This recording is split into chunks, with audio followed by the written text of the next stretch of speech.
আপনার ব্যাংক অ্যাকাউন্টে যদি 10,000 টাকা থাকে, তাহলে কি সত্যিই ব্যাংকের ভোল্টে আপনার নামে 10,000 টাকা পড়ে আছে? না। আর এখানেই লুকিয়ে আছে আধুনিক অর্থনীতির সবচেয়ে বড় ম্যাজিক। একটা 1,000 টাকার নোট পুরো ব্যাংকিং সিস্টেমে ঘুরে ঘুরে 10,000 বা তারও বেশি টাকার লেনদেন তৈরি করতে পারে।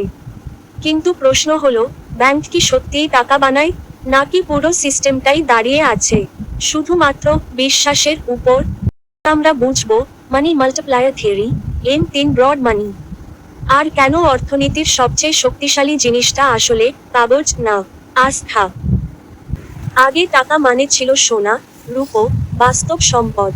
আজ আপনার মোবাইল স্ক্রিনে একটা সংখ্যা, ব্যাংকের সার্ভারে কিছু ডেটা, আর পকেটে RBI এর প্রতিশ্রুতি লেখা একটা কাগজ। এই নোটে লেখা থাকে, আমি ধারককে টাকা দিতে প্রতিশ্রুতিবদ্ধ। মানে এই কাগজের নিজের কোনো ইন্ট্রিনসিক ভ্যালু নেই। এর দাম আছে কারণ আপনি বিশ্বাস করেন অন্য মানুষও এটাকে গ্রহণ করবে। ভাবুন তো, কাল সকাল থেকে যদি সবাই বলে, আমি টাকা নেব না, তাহলে এই নোট মুহূর্তে কাগজে পরিণত হবে।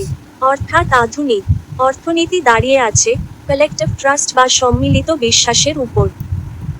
এবার আসি আসল ম্যাজিকে। ধরুন আপনি ব্যাংকে 1,000 টাকা জমা দিলেন। ব্যাংক পুরো 1,000 টাকা ভোল্টে রেখে দেয় না, কারণ RBI বলে, একটা অংশ রিজার্ভ হিসেবে রাখো, বাকিটা লোন দিতে পারো। ধরুন রিজার্ভ রেশিও 10%। তাহলে 1,000 টাকা জমা এল, ব্যাংক 100 টাকা রিজার্ভ রাখলো, 900 টাকা লোন দিল। এখন যে 900 টাকা লোন পেল, সে সেটা খরচ করলো। সেই টাকা আবার অন্য কারো ব্যাংক অ্যাকাউন্টে জমা পড়লো।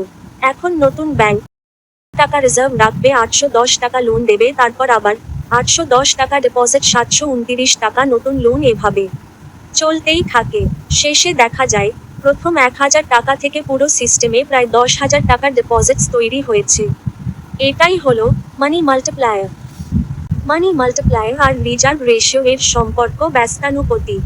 যদি রিজার্ভ রেশিও 10% হয়, তবে 1 টাকা বেস মানি থেকে 10 টাকা ব্রড মানি তৈরি হতে পারে।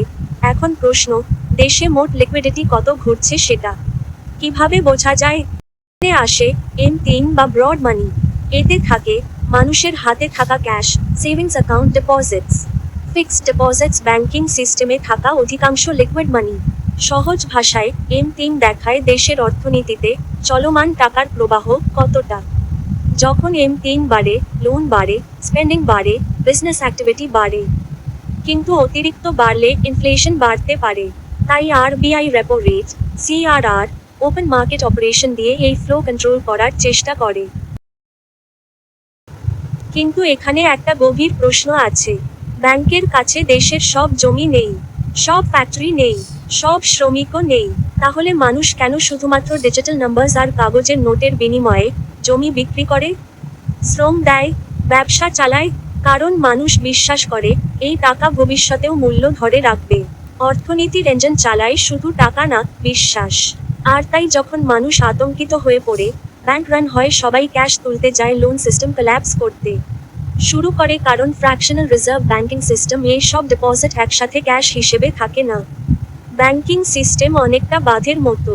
যতক্ষণ সবাই বিশ্বাস করে বাঁধ টিকে আছে, জল শান্ত। কিন্তু প্যানিক শুরু হলেই চাপ বাড়তে থাকে। তাই আধুনিক অর্থনীতির সবচেয়ে পাওয়ারফুল অ্যাসেট হয়তো সোনা না, তেল না, টেকনোলজিও না। সবচেয়ে পাওয়ারফুল অ্যাসেট হলো মানুষের আস্থা, কারণ সেই আস্থার উপর দাঁড়িয়ে আছে টাকা, ব্যাংক, লোন, স্টক মার্কেট, এমনকি পুরো রাষ্ট্র ব্যবস্থা। আপনি যদি ভিডিওটা এখান পর্যন্ত দেখে থাকেন, তাহলে আজ থেকে ব্যাংকে টাকা জমা দেওয়ার সময় শুধু ব্যালেন্স দেখবেন না, ভাববেন পুরো অর্থনীতি আসলে একটা বিশাল ট্রাস্ট নেটওয়ার্ক।